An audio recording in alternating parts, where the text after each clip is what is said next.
But I wanted to go to Toshi Station and pick up some power converters. You can play with your friends when your chores are done, Luke. You can play with your friends when your chores are done.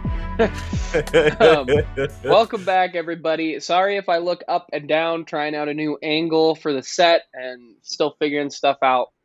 But Tan Man is down here for me. You're up there for me. So, welcome back, another Happy Landing. We're here to talk A New Hope. We finally got there in our rewatch. So we're going to talk and review Star Wars A New Hope, the first ever Star Wars movie. I'm pumped for this episode. There's a few little pieces of news we're going to talk about at the beginning. But before we get it too crazy, thank you to the Movie Meal patrons, Steve, Kimberly, and Karen. You guys are amazing. Go get some Movie Meals merch. I've got the poster up there, kind of half hidden. Go to all that great stuff. Like, subscribe, share, hit the bell. Share us around. Go check out all the great stuff we got on Movie Meals. You can find us on TikTok, on Letterbox. It's all linked in the description. All right, so let's start with this Solo story. So Thandie Newton, who played Val in Solo, was talking about her character, and she said she was bummed out that she died, that was not originally written in the script. It changed. She didn't specify if that was a Ron Howard change or if that was something that I can't think of the guys who made Lego Movie. Those directors. Yes. Phil Lord and Chris Miller. There we go. If it was them, she just said that on set they kind of one day decided that this is what we're gonna do. We're gonna kill off Val, and she was disappointed. She thought her character could have a really good arc throughout the story, and originally she was never supposed to die. It was supposed to be that she gets like blown somewhere else. And that she could return. So Tanner, what do you think of that? I know you're not the biggest Solo guy, but what do you think of had they done that? Funny enough, as you brought this up, I remember one of my criticisms being of the movie of like her death seemed completely just needless. She was just like sacrificing herself for a needless cause. Where it's like, you guys are a band of like smugglers and heisters. Why would you do that? I guess in my head, I just kind of have that thing of like, nah, look out for yourself. You're number one. Yeah. And I do actually think I agree with her. I think it's a big mistake. I don't know if she like turns out to like get a big character arc or becomes like the next big thing in Star Wars. Of course, she is a little bit more of just kind of like a side character in this movie, but I think that she was dramatically underutilized, and we could have actually seen a lot more interesting things with her. Yeah. They could have done a very Magnificent Seven style story, I think, with that crew, and then just let Han and Chewie kind of be what evolved after it. But I don't think they wanted to do that since Rogue One is such a Magnificent Seven style story. Right. I do think that leaving her character alive would have been good. They're trying to give some emotional weight to Woody Harrelson's character, to give him something where it's like, okay, the one thing I had that was keeping me human is now gone, so I don't really need to be with anybody. I can betray whoever I want with no consequence. So I get that that's the direction they went, whether it was Ron Howard or Phil Lord and Chris Miller. I was about to sneeze. But yeah, I would have liked to have seen a little bit more of Val, or at least had her get blown away, and then maybe that's a second after credit scene. They do a little Marvel, and they do two, and we see that she's actually alive and she didn't die in the blast. Right. And then we could maybe do something with her in a Solo 2 if they were ever going to do that, or later with a Cassian Andor show. Maybe she pops in and helps or something. So I think it would have been interesting to leave her in there, but yeah, that's about it.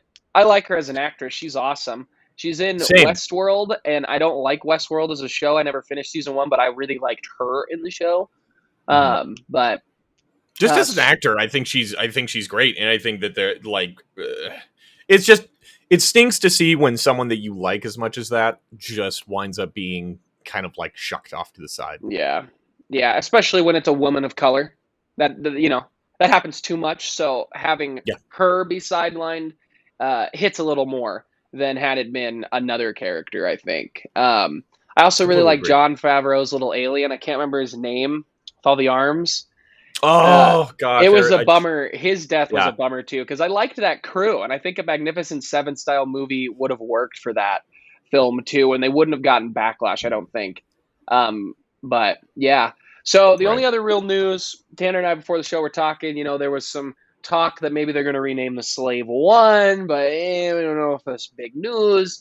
Then there was stuff about Hayden Christensen being in the Vader gear. Turns out it was like toys. Wasn't anything big. But Tanner did mention that they have wrapped real filming on, or at least principal photography on Obi Wan, which means it's getting here. It's actually getting here. So Gets me let's just, hyped. yeah, I know. What do you think about that? Most common moviegoers don't care when they hear that when a studio wraps principal photography or wraps filming. They don't really care, but the nerds do. The sweaties do. So how does it making you feel? Oh, dude, it's just like the more news that I get of like completion of this, and as long as most of it isn't like, oh yeah, we had to stop like a major portion of the production because of either COVID or something terrible happened, an actor got hurt. Those are the ones where I'm like, oh god, please no. Um, but man, once principal photography gets like, there's a long ways to go in this journey. Like obviously once they get into the editing room they're gonna like look at going to look at it all. There's a lot of extra work that needs to be done on the backgrounds, not only with Industrial Light and Magic and so on, as they kind of like fiddle through all of the shots and films and sounds and music, blah blah blah blah blah. But once you have principal photography that's done, like Mm-hmm. you're I would probably call it you're either close to the halfway mark. What would you say? I think you're past halfway when you get to that point because the editing Mm. process can take a bit, but it tends to not be too egregious, I think. Mm-hmm. And obviously you have ILM doing a lot of work, but yeah, this got delayed twice. One, it was announced 3 or 4 years ago at Celebration, that awesome moment where Ian McGregor came out and he was like, Kathy, ask me to come back. I love the little power move. And she's like, will you come back and play Obi-Wan? And he says yes. They started filming with Deborah Chow. Apparently, there were creative differences in the script because Kathy will work great with Jon Favreau because I don't think she can say no to Jon Favreau because John's just Mm-hmm. so like, calm down, Kathy. But uh, but I like the fact that they have finished. Says a lot. They're going to do reshoots, and the common fan will be like, reshoots? No, the movie's bad. Every single television show, every single movie ever made schedules in reshoots because they're going to find something that they want to change in post. It's just how it Yeah. works. It's how filming works. So I'm just excited that it feels like it's actually here. That it feels Right. like and the coolest thing that gets me the most hype is when you finish filming and you start editing, you get a trailer. And I just want that Obi Wan Kenobi trailer so we can stop talking about No Way Home because there's better things coming out. I'm hyped for No Way Home, but yeah, Obi Wan Kenobi is my favorite character. It's made the most sense to do this show. They should do 6 seasons of this show. I don't care if it's 12 episodes, an hour long of Ian McGregor stirring soup, and good soup. Maybe a I little think bit of blue milk. yeah, I would be fine with that in the desert. Just give me that. Just give me Obi Wan Kenobi. Give me Daddy Wan Kenobi back.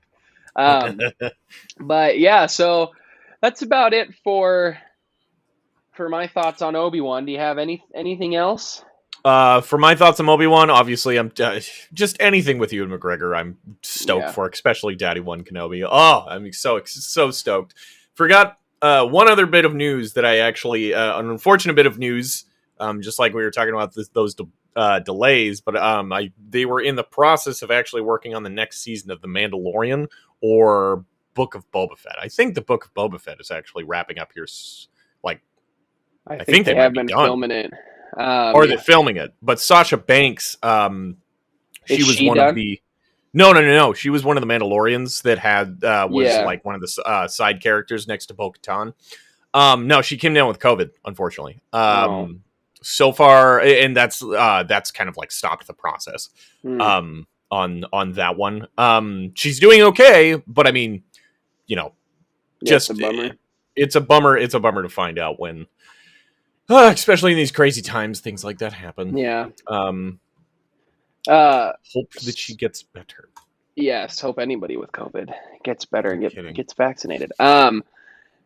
Before we jump into New Hope, one more thing I was going to just briefly talk about. I watched yesterday after New Hope. I watched the newest episode of the Disney Gallery collection on The Mandalorian and behind the Ooh. finale of season 2. I love this documentary series they're doing.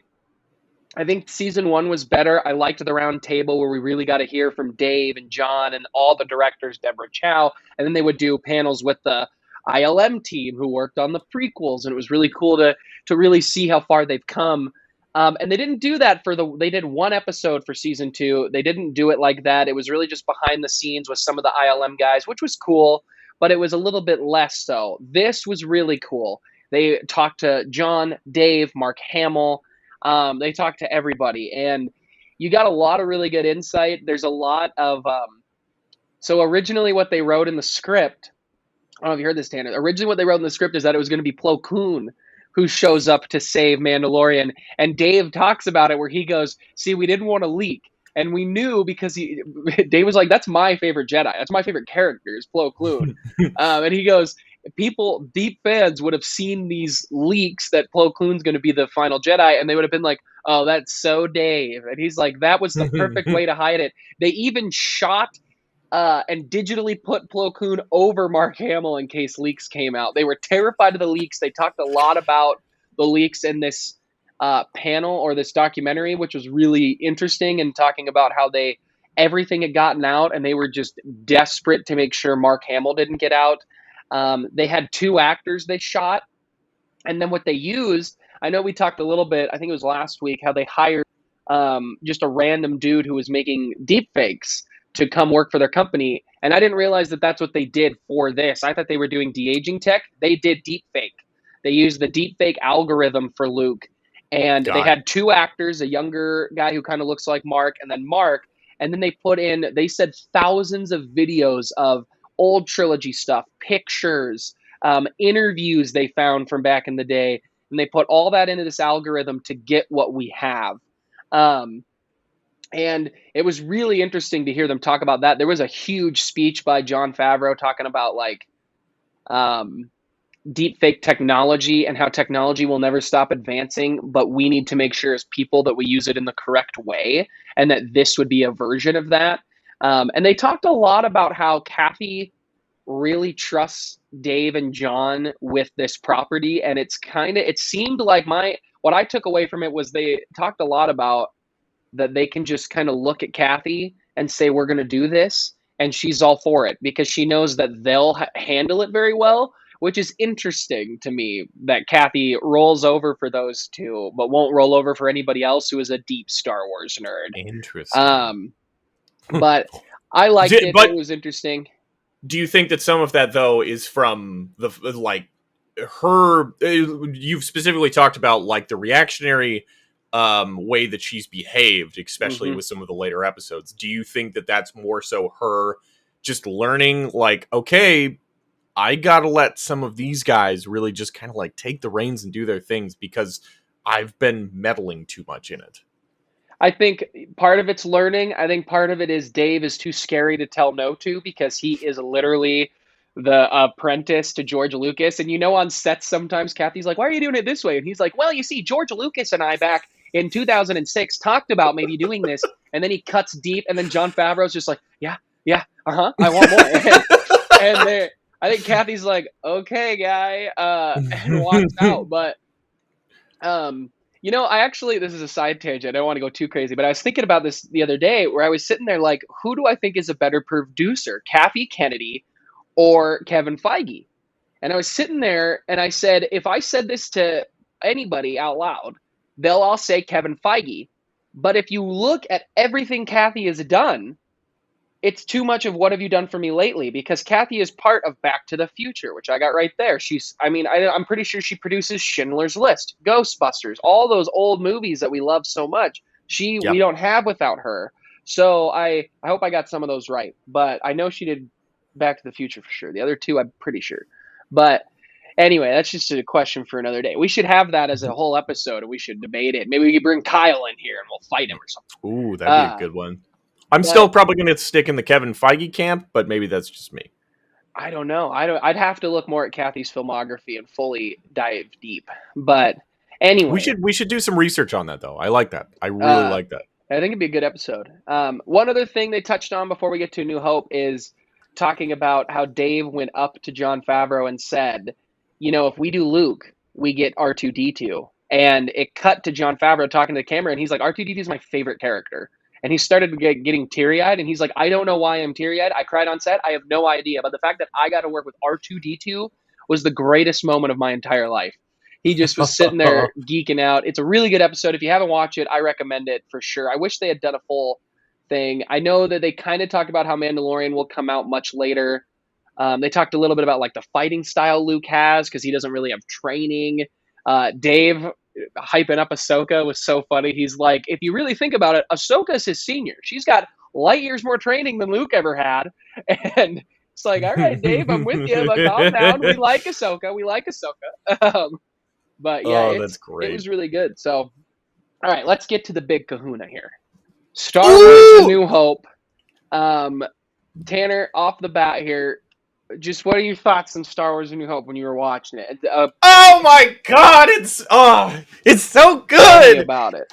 Oh man, it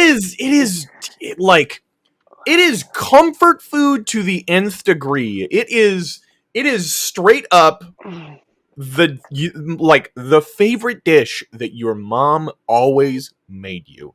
It's that nice warm meal that's just popped right out of the oven, fresh plate of it, and you're just like, oh. That even when you're like in your 40s and mom's 80 or whatever, and you're like, Mom, will you make me my favorite meatloaf?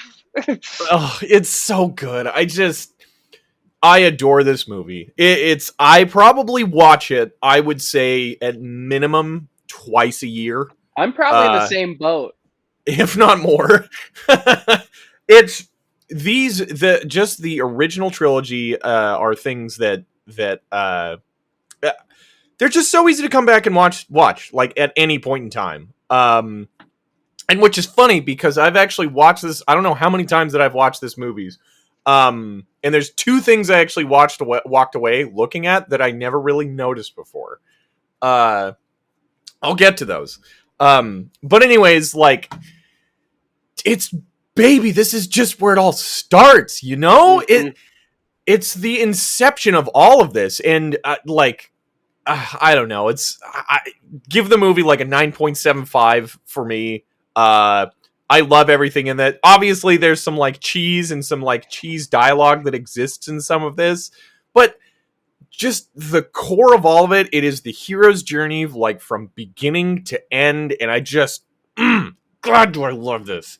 Yeah. Anyways, that's my general thoughts. What are your thoughts, Al? To me, A New Hope is a 10 out of 10. I think it and Empire are perfect, and then it's like a 9.7999999 or whatever is Return of the Jedi. I actually think I watched this one more than Empire, and sometimes every time I say this, people are like, how do you even consider this? Sometimes to me, this and Empire is 1A, 1B to me. They flip-flop because I love Empire, but I watch this more because this was never supposed to be a sequel. It was never supposed to have a sequel. George never thought of having a sequel. So he made a one-off movie, and it's the hero's journey to me done beautifully, if arguably the best it's ever been done. And it's got so much to it. It's got so much heart and so much hope, hence the name. Although it wasn't called that when it came out, it was just called Star Wars. But because they didn't know if they were going to get another movie after it. Yeah. And I love the story that George was so sure that this movie would flop that they went to Hawaii with Spielberg, and they were sitting on the beach, and they came up with Indiana Jones while Star Wars is blowing movies out of the water. There's a really great moment in the Spielberg documentary on HBO where he talks about how Close Encounters came out around the same time as Star Wars, and he's like, I was so sure when we got back from that trip that Close Encounters was going to flop because George was destroying. And then obviously Close Encounters was a great hit too, but yeah. when I'm sick, when I'm like sad, I go and I watch A New Hope. I don't put on Empire because Empire is a little darker. So I put this one on because it's just like I looked at it.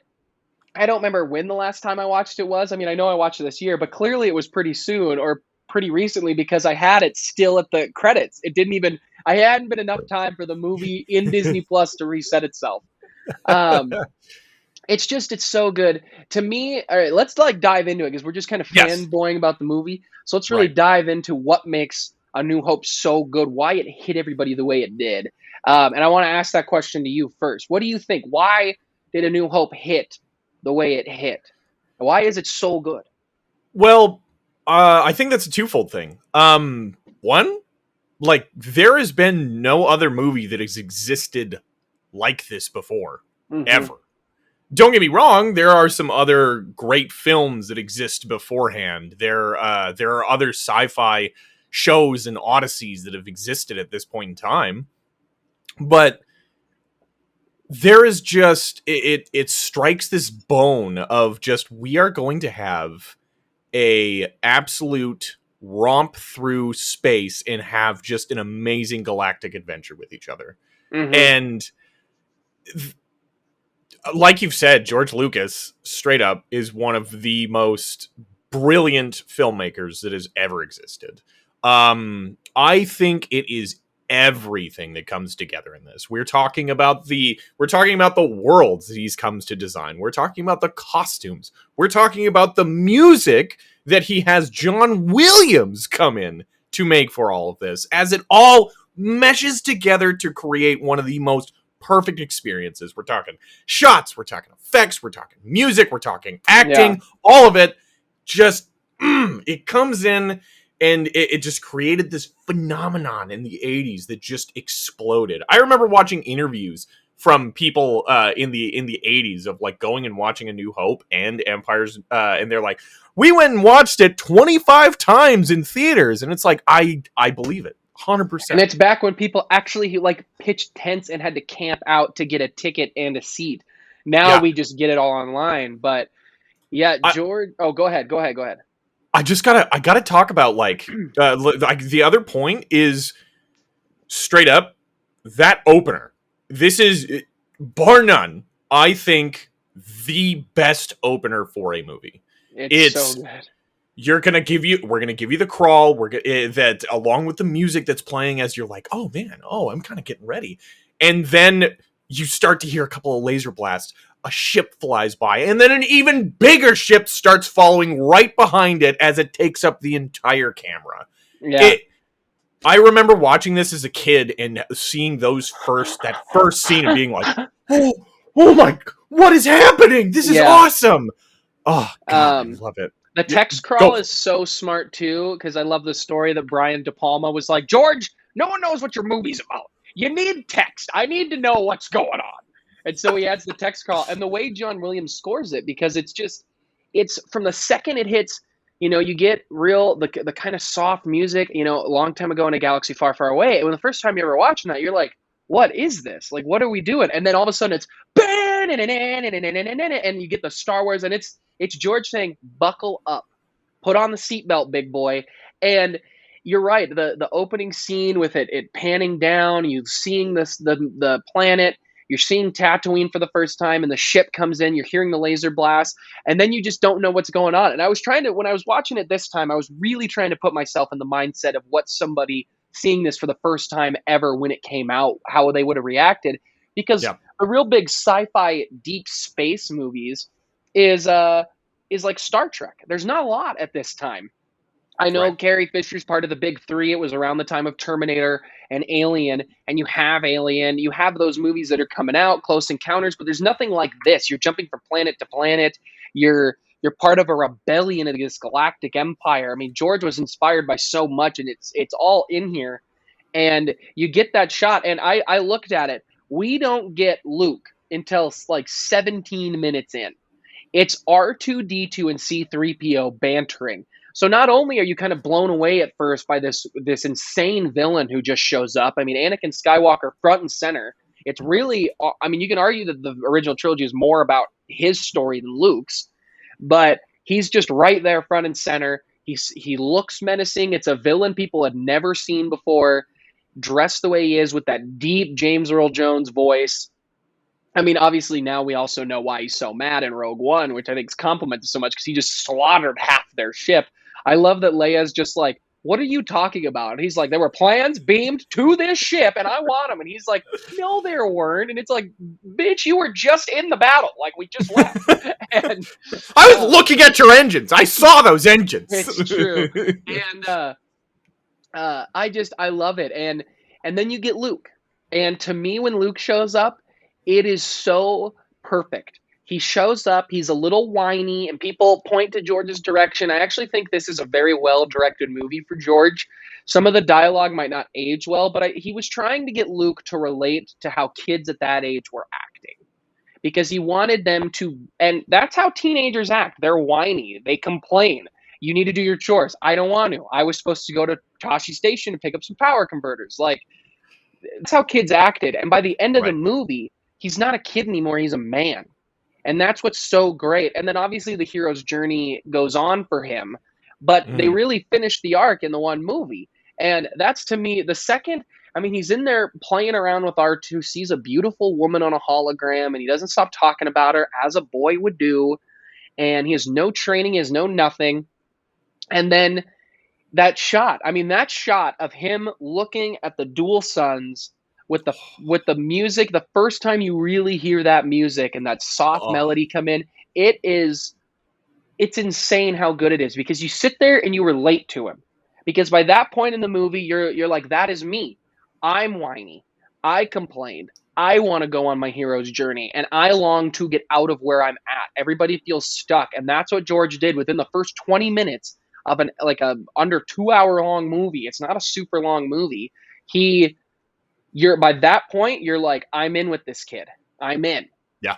And then everything else happens. But I want you to take over a little bit here. Any other thoughts? What do you feel? I mean, like, oh God, I could gush about this movie for hours, but like specifically with that opening scene, like you're talking about with Darth Vader, when he rolls up for the first time.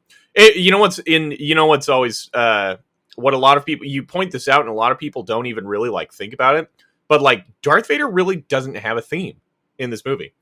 He gets a few like interesting stings that come through, because the minute he walks through, you get the bum ba as he walks through and the stormtroopers are coming to attention. And that you get the Imperial March in the second one. That's when you get Vader's theme coming through. But like still, even with that, as you see these imposing white troopers that look like skeletons, and then all of a sudden this man draped in black walks through, as you're just like, oh, that's the guy. Then followed up by him just, straight up one-arming a dude, like choking him in the air and then dropping him.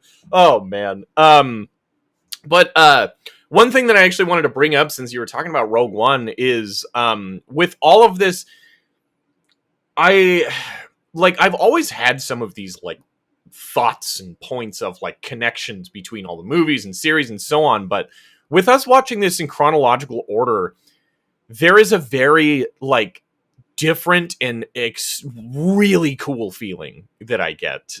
Those little tiny connections that not only you see through Clone Wars, that you see from Revenge of the Sith, and then you see from Rogue One, and also not to mention Rebels, that are all just like intermeshed with each other. I had that thought of so they attack Scarif at one point in time, and then shortly afterwards, the Senate gets dissolved.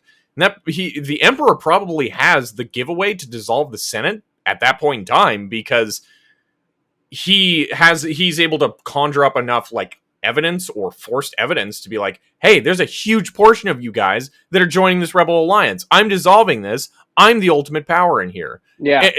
So all of a sudden we get involved into that. And then just, man, seeing Tarkin again, God, he's so good. He's so good in this movie. He also, I mean, like, I know that we know this one, but it's just my favorite fact of like him wearing any point in time that he it was like a chest shot, or you couldn't see his feet, that he was just wearing his little loafers Yeah. in his imperial Yeah. his imperial uniform. The guy had some tough feet. Also, so beginning of this movie, when you were talking about the droids, we were talking about, one of our big criticisms that we've had in some of the other movies is that when R2 and C3PO are just kind of like thrown into there, that they're really kind of annoying. When you get those Clone Wars droid episodes, that they're really pretty annoying. But what's fascinating to me is, with all those annoyances in those first 15 minutes basically just being the droids, Yeah. I love them. Yeah. They're so funny. Yeah. Sometimes it does make me wonder of like some of the other times that we see the droids, is they're like, I kind of feel like that they've made, like, writing wise, they've kind of made them lose a little bit of their like charm. But like, I don't know, C3PO going around, oh, you rusted bucket of bolts. Yeah. Oh, you absolute trash heap. What I really loved about that scene is C3PO is just a whiny kid the whole time until Uncle Ben gets in front of him, or Uncle Owen. Uncle Ben, that's Spider-Man. Uncle Owen gets in front of him, and then all of a sudden he's very proper. He says exactly what he wants to hear to get bought, and he gets right into that mode. And then the second he goes, that little droid, and I have worked well together over the years or whatnot. And then he comes over and Luke gets a little bit away, and then all of a sudden C-3PO starts bad mouthing him again. It's like a mom who, the second the cashier's turned her head, she's gonna smack you. You know what I mean? Like, it's the humor's so good. They're my perfect little angels. Yeah. Oh, they wouldn't do anything. Closes the door and has just fire in her eyes. Yeah, it's. I think the humor's done right. I think George hit the kid humor for them perfectly in this movie and through the original trilogy, because they're very their own characters. Like, it's silly to watch these two droids that you don't know arguing and fighting with each other, and this golden droid is like, fine, you go that way, I'll go this way. And then he sees a transport and he just starts losing his mind. And then the second he gets captured, he's like, R2-D2, thank the maker, and just starts freaking out. Like, why are you thinking Anakin right now, my guy? Relax. But I think that's when it's done right. I think it's silly, done correctly. It was George doing it for the kids correctly. It was dumbing it down enough and making it humorous for everybody, including children. And I think that's when it worked. And then the shows, they really started dumbing him down.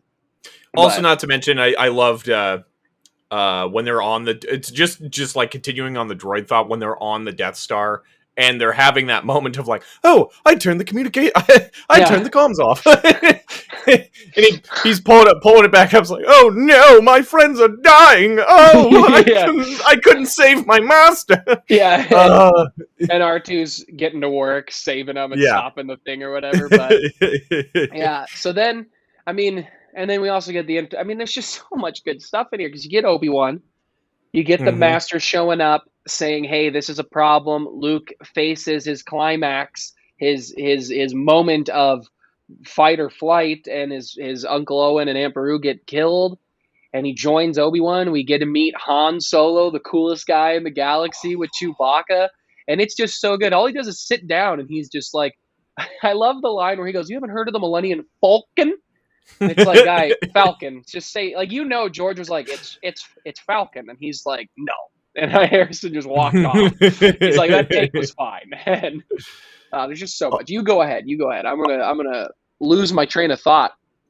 I think my only critique that I might level, particularly, and this is actually the variation that we watch, which is weird, because I think there's a lot of people rag on the special editions and all, like, the extra CGI and everything that gets added.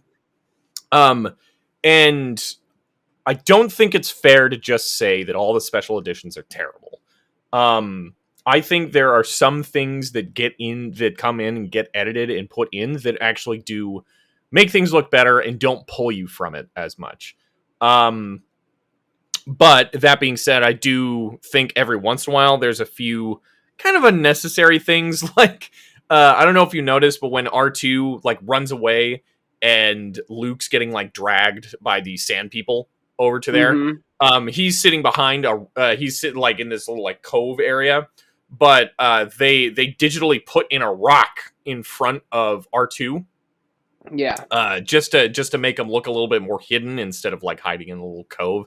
And that's one of those moments that I remember seeing that, and I was like, that feels a little not particularly necessary, but it's the other moments that we get of kind of like fleshing out the world a little bit, or not to mention really cool camera trick. But when they smeared Vaseline on the camera for the snow Yeah. speeder to hide the, or not the snow speeder, the land speeder, to hide the wheels on it. But then they just kind of like digitally modified that.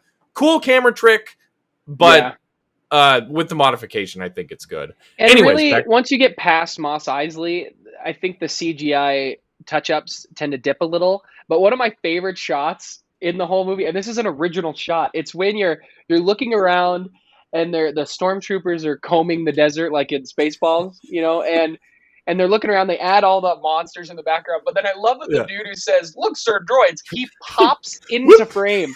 He pops up. "Look, sir, droids." Like, it's stuff like that where George was having fun with it and making it funny. You get to Han and all his one-liners, like, we're good. How are you? Like, we get all those great one-liners, and it's just such a good movie. It's just so good. That man, even the moment that particular moment with Han, I just love the look on Harrison Ford's face as he's like, "Where everything's fine, we're good. How are you?" Yeah. Yeah.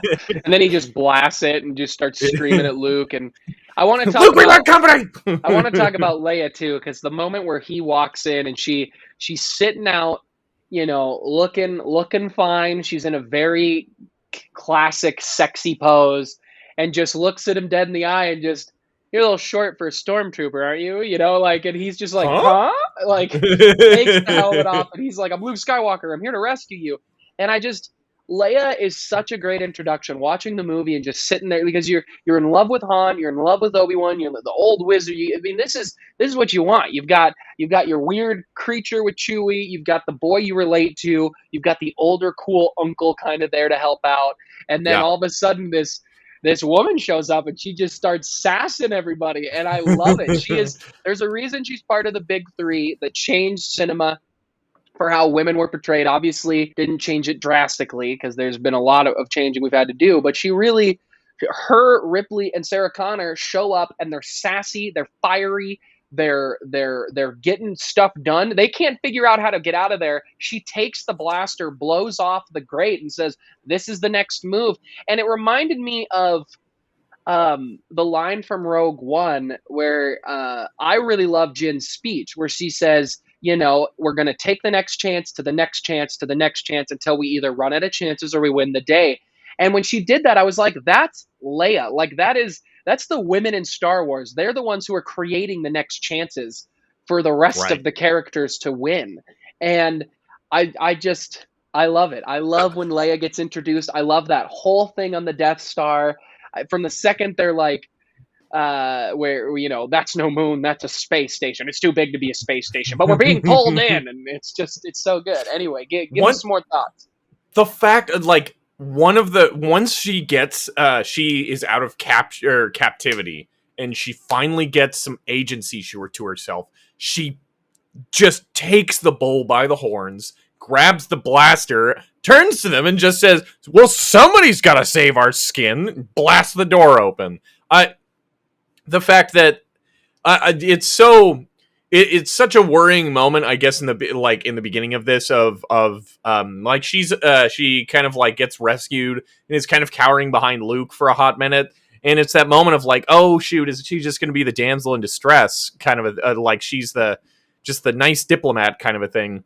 But the fact that she grabs the blaster, comes up with her own plan, and then it's just like, boom, we're doing it. Also, not to mention coming back at Han Solo, it's like, listen here, laser brains, you're listening to me.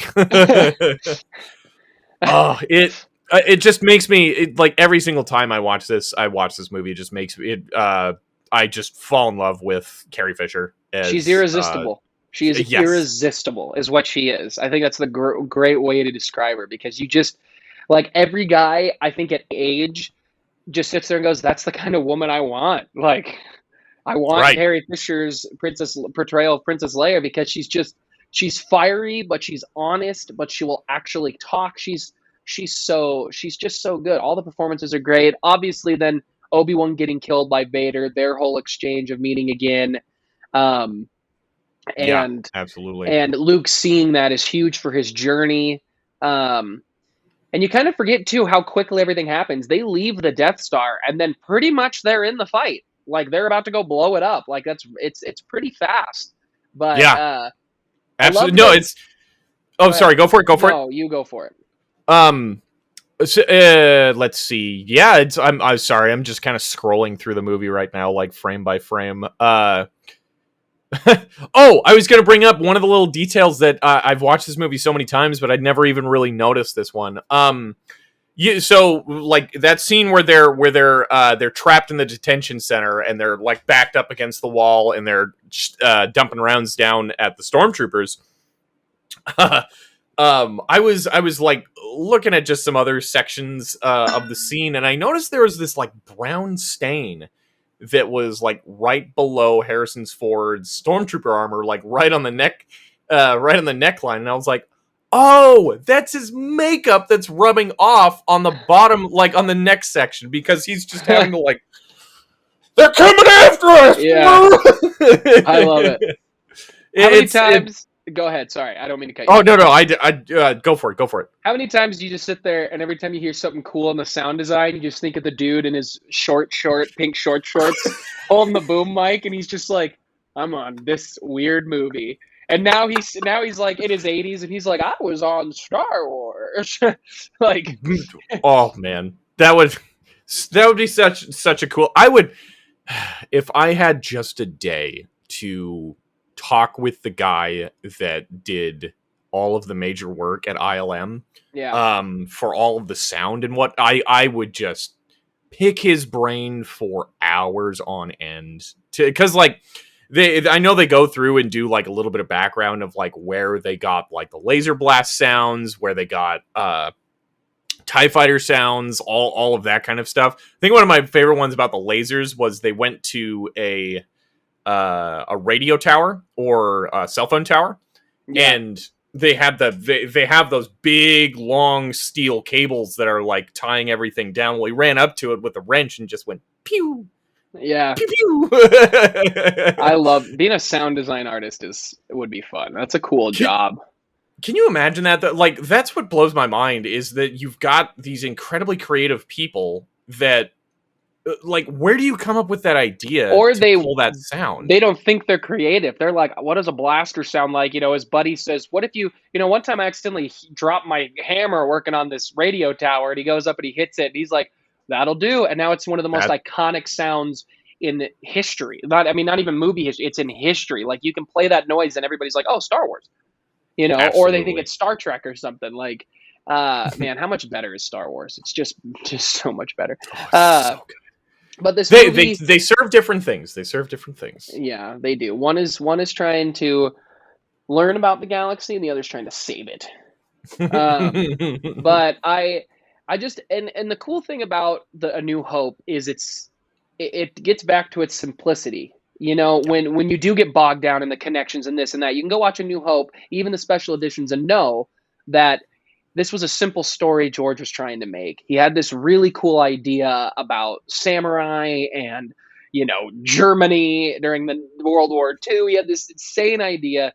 He made it, and it became this huge thing. Again, I recommend, I think it's over here now, How Star Wars Conquered the Universe, for any viewer who is curious, like really the deep dive on how it got taken over, because it's such a good book. But I love the ending too. I love the final battle. Han coming in at the end of the day was done at a time where that wasn't a huge thing. The support coming to save the day, or the other hero coming to help out. And I love Vader spinning away. It's always been one of my favorite shots of Darth Vader just spinning out of control. As he gets the panic breathing. Yeah. But and I like that George did that. He did have a slight idea. What if I make another movie? I want my big villain to be there. I don't want him to blow up with the Death Star. But yeah, it's just so good. Them getting the medals at the end. Yes, Chewie should have gotten one, but we also need to calm down a little bit as fans, I think, with stuff like that. It's like, relax, to the point where JJ had to make it a point. Yeah. But anyway, anything else you want to talk about on the movie? Oh, I was actually just thinking about this one of man, Obi Wan Kenobi. I tell you what hits like way differently from me originally watching this. And it was all I had growing up initially was this trilogy. The additional content that they've added on with Obi Wan Kenobi as a character, Yeah, and specifically when he is talking to Luke about, yes, I used to fight in the Clone Wars, and I was with your father. He was the best star pilot in the galaxy. while he's looking one eye directly at a lightsaber. I love how Mark Hamill's like, I wish I could have gone back. He's like, I didn't know what that thing was. We didn't know what this movie would be. He's like, I'm sorry. But anyway, no, you know, honestly, I actually think that it really works, to be entirely honest, of what a kid would with do. the light. Well, I mean, it's like, this is something you've never seen. It's, well, granted, I do think that it probably would have been on Alec Guinness to be like, hey, don't do that. Yeah.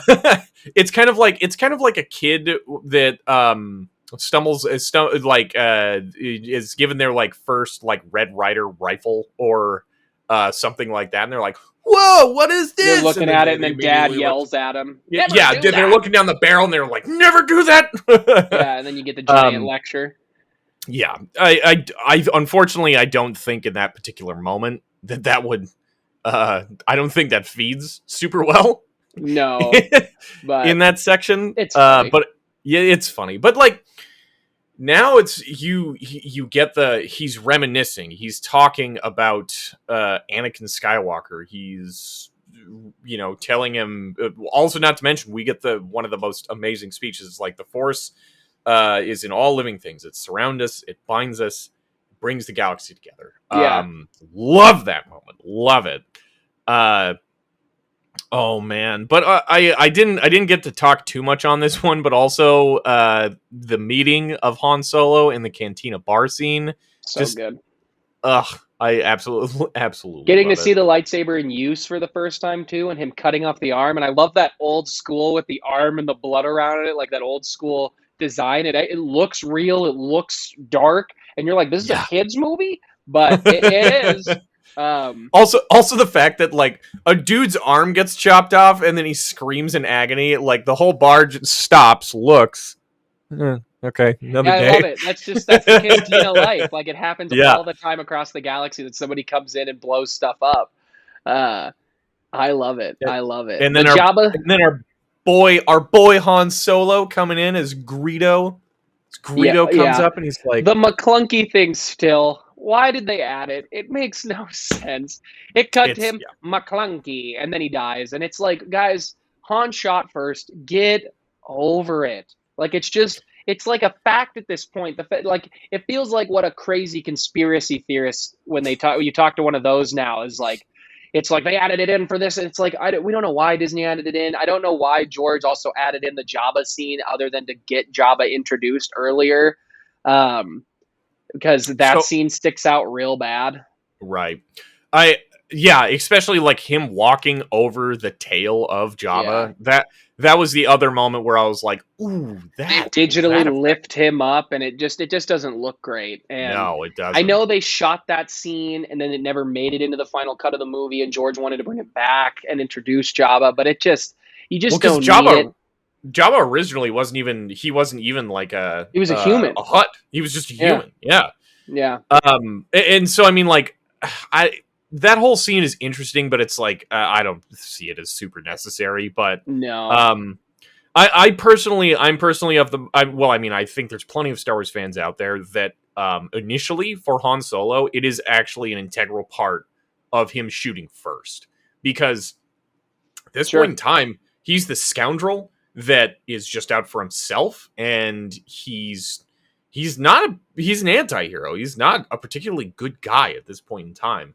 And it's not until he gets surrounded by what is going to be his family that are around him, that he really turns into the character and the hero, honestly, by episode 6. Yeah. I don't know, just fly casual. But it's and so I think at the beginning of episode 1, he does come back and save them. But even by the time that Empire Strikes Back comes around, he's like, nah, I gotta go settle some debts. I can't be part of this. I'm not gonna be a part of this rebellion.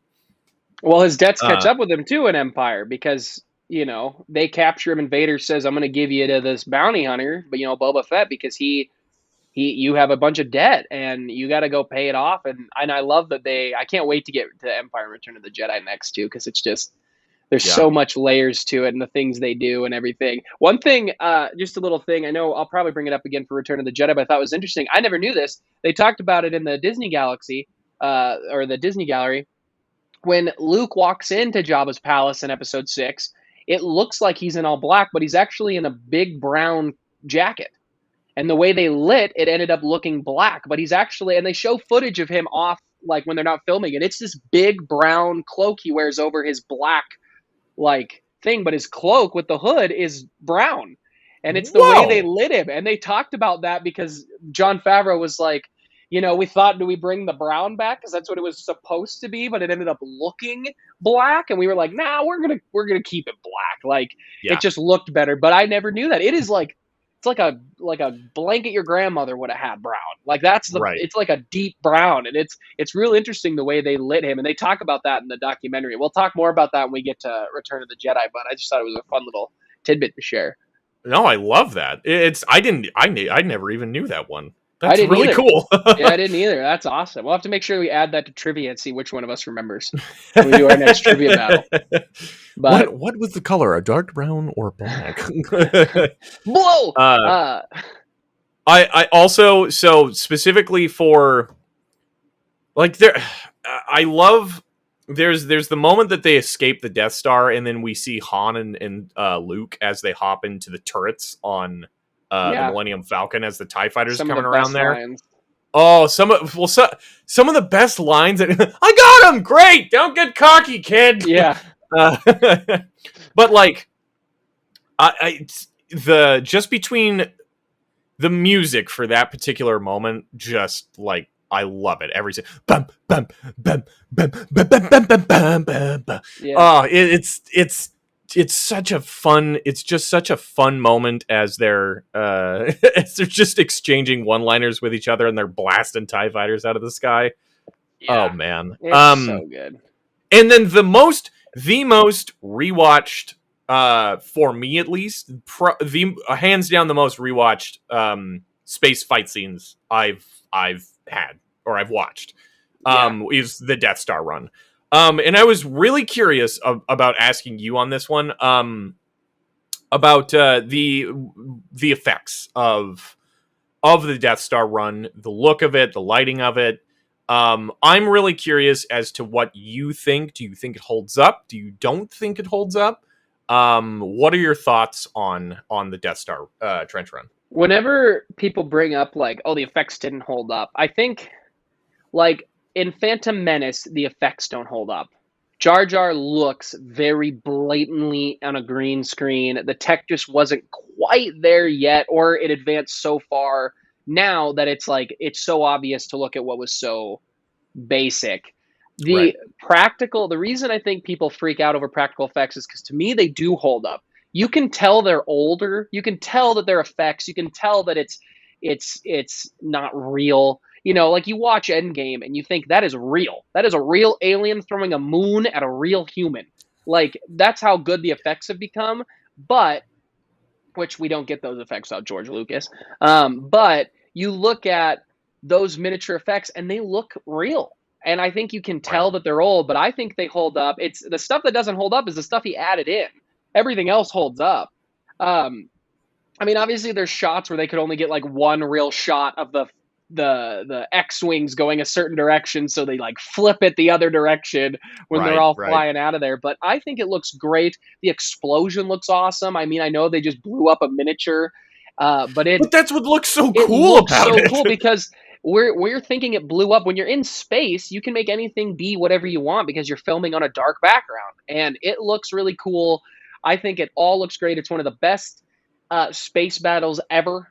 It's so Yeah. good. I love it. I love the trench run. I love that idea, and even more now that Rogue One amped it up. And I know we're still not finished it, but even Catalyst, like knowing that one guy for the rebellion was like, I'm going to put a flaw in, so he designs the Death Star to have a trench where it leads directly to a power cell that you can blow up. Like, Right. it's just Right. it's so good. And I love the trench run. I also know the trench run just made it easier for them to film it, because then they could have everything lower than where they needed to be. Right. But watching those old documentaries are really cool, where you get to see how they did it, how ILM did it. Right. ILM is so good. I love it. They kill it. And it's like I personally think that 95% of the particularly the effects of all of this during the trench run hold up. There's like one or two shots in particular where the camera is still and the X-Wings are advanced, like they're enlarging as they come up to the camera. And I think that is the only moment that I think to myself where I'm like, I don't think that one held up super well, because they as far as I could see from it, that it effectively they just had the same model, and in the film they just kind of like try and enlarged it as it was coming at there. It feels a little like jittery as it comes up, whereas like all of the other shots, it's the model is actually moving to and from the camera. They'll keep they'll do a run on the Death Star run itself, and then all of a sudden they'll just keep the model still, so you see the actual model that looks like it's going like 200 miles an hour right next to a trench. I think it looks incredible. Yeah. And I just weirdly enough, like I get very fiery the amount of people that during the Death Star, particularly the Death Star run, as they're like, man, the effects really just don't hold up on that. And I'm like, you can just go ahead. To me, those are CGI shills. That's what they are, because those are people that are like, if it's not Endgame and it doesn't look exactly how I want it, it's not good. And it's like, you have to remember that this is one of the most technologically advanced movies ever made. George built ILM and said, make this happen. And they were like, I don't think we can do that. And he's like, figure it out. Like, right. Without that, we don't have what we have today. And the effects hold up. Like the lightsaber effect, does it really hold up when it's white? Like, it's not even really blue. It kind of comes out white and real slow and pops. And even the noise is a little bit different. You can tell John changed it. But it still looks great. And at the time, you're blown away. This guy's got a laser sword. Like, he literally has a laser sword. And he's fighting this robot dude in all black who's clearly the villain. Yeah. And it's just, to me, it's so good. I think the effects hold up. It's one of the best space battles. I don't know if it's my favorite space battle in Star Wars, and we'll do an episode on that, but I think it's definitely in the top 5. Well, I mean, just like we were talking about, I think Rogue One is probably the best space battle. Return of the Jedi, too, yeah. Return of the Jedi, I think, also is really up there. The grandeur, I think the grandeur of Episode 6 is up there. I do think, just in terms of like looks, because they do. You can see in Rogue One, they do a blend of all of it. It's not just CGI. They take these physical models that they have, and then they impose them, because we actually have the technology. They impose them on what they're doing, and then do a blend between the two. And that's where I do think that it's that's where things I think should be. Yeah, there should be a blend between the practical and the CG. Side note, real quick, on Rogue One that I didn't point out last week, but I really love. I love that they're fighting a war on 3 fronts. It's down on the ground, there's the ships above, and then there's the space battle. And one of my favorite moments is when, Gareth Edwards wanted it to be like, or Edwards, I can't remember. I always get those two confused. But he's like, I want to do Star Wars on Normandy Beach. And I love the moment where the X-Wings first get there and they blow up a ton of they blow up an AT-AT. Yeah, and the AT, and they're all cheering like you would, like they did in World War II. And when the Air Force shows up and kind of helps you, because it's one of the oldest military things. But those who run the skies will win the war. It's just just Right. an old Right. military strategy, and it's one of my favorite moments in Rogue One when they're all cheering and shouting that they've got the help they need and those few X-wings get in. And I love the moment where the dude's like, pull up, and he's just and he just goes straight into it. That's such Also, good Star Wars. it's a perspective that we honestly really haven't seen in Star Wars. Even the Battle Yeah. of Hoth, like most of the battle is from the air because they're flying around in their snow speeders. We don't really get to see the troopers on the ground as an AT-AT rolls up on them, and you're like, Yeah. oh no, that's horrifying. Yeah. But Oh man. A New But Hope is it's just so good. I just love it from start to finish. I'm filled with hope. The name is so good. When he decided to name it A New Hope, and he figured out that this was going to be the fourth chapter in for him a six-chapter story. And right. I love that he's like, that's what this was. This is a new hope. Luke and Leia and Han are the new hope for the rebellion, and they're going to win the day. I love it. Anything Yeah. else?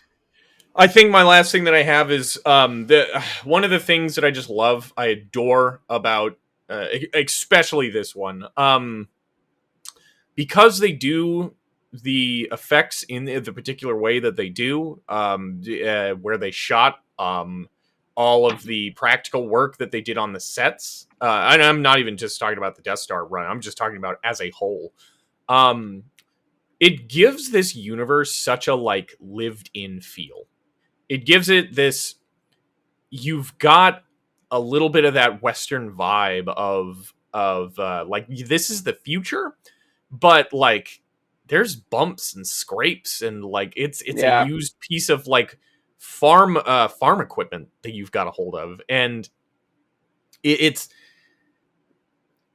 the thing that I love about one of the things that I've always loved about particularly the aesthetics of Star Wars is I get the feeling that if I pulled, let's say we're on Tatooine, and I pulled that into the real life, the real world, or maybe I just stepped into it, it feels like a place that could actually exist. Yeah. And that's incredible. I absolutely love it.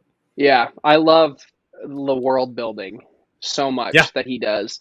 And one of the things I actually don't like about the sequels is they tend to just fall under the same thing. Here's our ice planet. Here's our desert planet again. And it's like, okay, that's Right. fun, but like that's why I actually really like Crate. I like that it's a salt planet because yes, it's a desert, but it's different and it's trying to be different. Or where Maz Kanata lives, it's a forest planet and it's just nothing but forest. And I really like when they change things up. And I like that it's like, no, we're all advanced. Nobody's super duper advanced because we're all advanced. But right. It's so good. It's not Star Trek specifically like you're talking about. I mean, like it's so like hyper advanced and like clean, and there's not a whole lot of muck to it. Yeah. Whereas this world feels like, okay, we're in the future, but I mean, you know what? I mean, I've been using that same speeder for the past, I don't know, 30-odd years. Yeah. It feels like what going to another country feels like here when you're going to another planet. It's a different set of customs and cultures, but at the same time, there's always a few things that overlap. And there's a way you can act that overlaps. And I love it. Chewie's so good. I was watching A New Hope while playing Breath of the Wild, and I registered a horse, and it was like, what do you want to name it? I was like, immediately Chewie came on. I was like, I'm naming it Chewie. So my horse is Chewie that I'm riding around. The movie is just incredible. George is just one of the best storytellers ever to exist.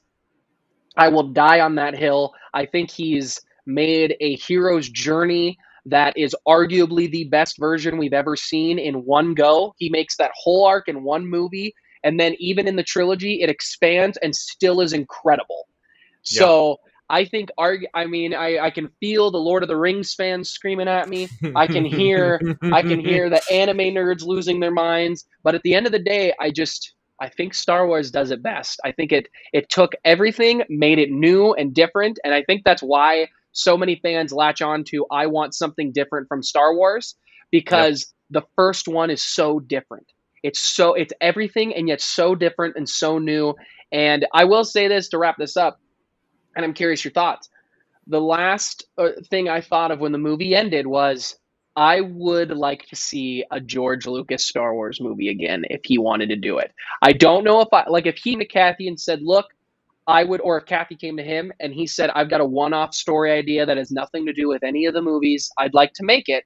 Can I make it? I would just sat there thinking, give George a real another shot where there is people who can say no to him, like on the first trilogy, where he can have the tech and let him just create his own unique little one-off story that he does so well. I would love to see that. I don't know. Would you want to see it? I'm in complete agreement with you on that one. I don't know. I don't know if I would want some of George's ideas. I think for Star Wars started to get, and like we've talked about. That's why I think it needs to be separate. If he did a separate story. Yes. And it wasn't connected, let him breathe life into something again, and then we can make a million sequels of that. He needs to not also be surrounded by yes men. As well, which I don't think he would be. I don't think he would be either. And that's like we've talked about. I think that's where some of the prequels run into some of their problems. Is there was way too many people saying, "Yeah, that's fine. Go ahead and do it." There was nobody that was trying to reel him in of like, George, this is not a great idea, kind of a thing. Like, can we take this idea and steer it into another direction? Because holy cow, he's amazing at. I think he is incredible when it comes to his arcs. He is incredible when it comes to his world building. I genuinely, I think that is one of the biggest strong suits that George has. But it's. If you could just have a couple other people just come in there and like, hey, let's modify the script a little bit right here, and maybe let's take this and I like the direction you're going, but let's like guide it a little bit more towards this way or so on. That I think that would be perfect. And if he came in and did a one-off, I would adore that. This would be the thing that I think would actually make Star Wars fans the most sweaty than they've been since The Force Awakens came out. If they announced that George Lucas and Lawrence Kasdan were co-writing a script together for a one-off Star Wars movie produced by Kathy, Dave, and John. Because then Dave would be on set every day, goofing off with George. George would get to do his thing, but then Dave could be like, remember, George, actually in Clone Wars episode 6 of season 2, we actually decided that wouldn't work. And then again, John's over there like, oh my God, I love this. I love this so much. Where's R2? Like, I think that would get me so hyped to see George do another thing. Like, let him do something like these Vision stories. Let him do something live action that's so different and so separate. And I do hope that we do get a quote from George. I hope he comes out publicly, because I know he talked about The Force Awakens publicly, said he didn't like the movie, that they didn't use any of his ideas, or they didn't use all of his ideas. And then I know he talked publicly about Last Jedi, and he didn't talk publicly about Rise of Skywalker, which the small reports from people close to him were like, he hated it so much. And I wonder if like something like Visions would be cool. If he watches that first episode and he like gets a Twitter one time to just post one tweet and be like, this was incredible. Like, I loved what I just watched. Because he's such a big fan of Japanese culture. People would lose their marbles over that. It'd be incredible. And he'd have to delete it immediately. He'd have to give it like 5 minutes to let the sweaties screenshot it forever, and then he'd have to delete it because he'd get roasted. But God, I would give anything to talk to George Lucas. Like, take him to lunch. George, if you're watching, let me take you to lunch. Come up to Kalispell, Montana. You'll love it up here. It's probably a lot like Skywalker Ranch. Let me take you to lunch. Great pizza place here. I'll take you, buy you a beer. We can have a good conversation. So, is there in all of in everything that we've watched, chronologically speaking, since we've started this like journey together, is there anything new or interesting, either like connections or so on, that you've felt as you've watched through A New Hope? You mean to the other movies, or like a feeling with me? Well, just a feeling with you. Like, is there anything that is there some new context? Is there do things feel a little bit different? Are there certain moments in the movie that you see that like hit you differently now that with us watching everything in chronological order? The opener, for sure. Anything to do with the Death Star, Rogue One has heightened a lot. I think that's why it's slowly becoming the best Star Wars movie or the Yeah. new sequel movies. And I think anybody who doesn't like Rogue One has never actually done a back to back at the same time and didn't get up from their couch and did them back to back. I think they'd appreciate the movie more. That has really been heightened. Um, that might be about it. Yeah. Because this is the first time I've watched it back to back. There is some stuff like Obi Wan talking about the Clone Wars. I love that video that has gone where he talks about it, and then it cuts to his inner talk of clips from Clone Wars and A New Hope, or not New Hope, Revenge of the Sith, and like Right. things like that have always hit me since they started coming out. But there's nothing outside of those that I can really think of. Is there other stuff for you? I guess for me, it's just like just thinking about everything that particularly with the Clone Wars series, of thinking about everything that I think has happened like to these characters, like what Obi-Wan is now after experiencing Yeah, everything in the Clone Wars, all the wars he's been through, everything that happened on Mandalore with him, in Duchess Satine especially. yeah. Like he's an exceptionally changed man at this point in time, and that's where, God, I'm so I excited agree for the with you new. there. And I hope the show ends with him going like, my training is going to kind of suppress these memories, or he wants to suppress these memories, because that moment where he sits there and he's kind of like Obi-Wan, and you can kind of see the memories coming back a little bit, and he's like, I haven't heard that name in a long time. Yeah, And uh I hope that they really are sensitive to that, and I wonder if that's part of the reason there were creative differences. I wonder if that yeah. was a big part of it. But I'm with you. I do think the Obi-Wan stuff's really heightened when he talks The about other the old one, glory days. the other one that I thought was, with us getting so much more attention with Anakin, and then seeing how Luke, uh, seeing the connection of them being father and son, and Yeah. seeing a lot. Well, I mean, obviously, just seeing a lot of Anakin in Luke, especially from watching the Clone Wars and the kind of person that he is.